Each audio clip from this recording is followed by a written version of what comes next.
Hello বন্ধুরা, প্রাকৃতিক এবং প্রকৃতি দুইটাই একে অন্যের সাথে অতপ্রতভাবে গাঁথা। আর এই গ্রামে এসে গ্রামের প্রাকৃতিক সৌন্দর্য বা কৃষিক্ষেত এগুলো না দেখলে ভালো লাগে না। আমার অনেক বেশি আমি এক্সাইটেড থাকি কখন আমি গ্রামে এসে মাঠে যাব এবং মাঠে যে এই যে শস্য শ্যামলা সবুজ দেখতে আমার যে কী ভালো লাগে এটা আমি আপনাদেরকে বলে বোঝাতে পারবো না। এই খর রৌদ্রের মধ্যে আজকে 2-3 দিনে আমাদের এই এলাকাতে বৃষ্টি হয় না, অন্য এলাকাতে বৃষ্টি হয়েছে। গতকালকেও দেখেছি রাজবাড়িতে বৃষ্টি হয়েছে, কুমারখালীতে বৃষ্টি হয়েছে, বাট আমাদের এলাকাতে বৃষ্টি হয় নাই। প্রচণ্ড গরম বন্ধুরা, এই প্রচণ্ড গরমের মধ্যে আমি চলে আসছি মাঠে। মানে আমি বাড়িতে এসেই সর্বপ্রথম গিয়েছি গোরস্থানে, আব্বুর কবর জিয়ারত করেছি। কারণ এটা আমি যখনই বাড়িতে আসি, যেদিন বাড়িতে আসি তার মানে সেই দিনে আমি গোরস্থানে যাই, কারণ মিস করি অনেক অনেক আমার বাবাকে। সে আমার আইডল ছিল, সে আমার ভালোবাসার মানুষ ছিল, আমাকে অনেক বেশি ভালোবাসতো। সে বাবাকে অনেক বেশি মিস করি। তো বাড়িতে এসে বাবার কবর দেখে তারপর চলে আসি মাঠে।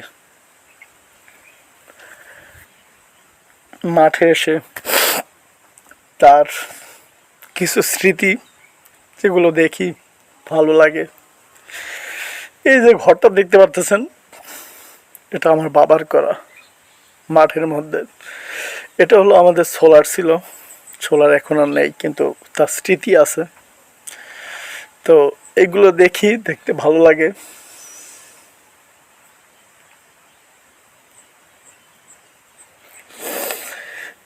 পৃথিবীর সকল বাবারাই সন্তানের জন্য একটা আইডল, একটা ভালোবাসা।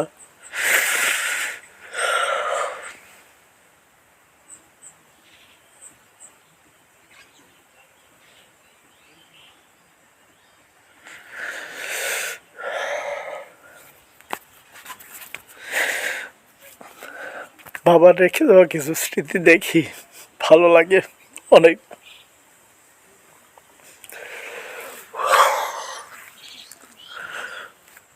একচুয়ালি মার সামনে কাঁদতে পারি না, যখন মাঠে আসি বাবার স্মৃতিগুলো দেখি তখন আর মনকে ধরে রাখতে পারি না। মাঠে এসে মনের আবেগ, মনের ভালোবাসা সব একা একাই করি। দাদা ভালো আছো? কেমন আছো? সকালে আইছি। তারপরে কি অবস্থা, দাদি ভালো আছে? হ্যাঁ, কই গেছিলে দাদা?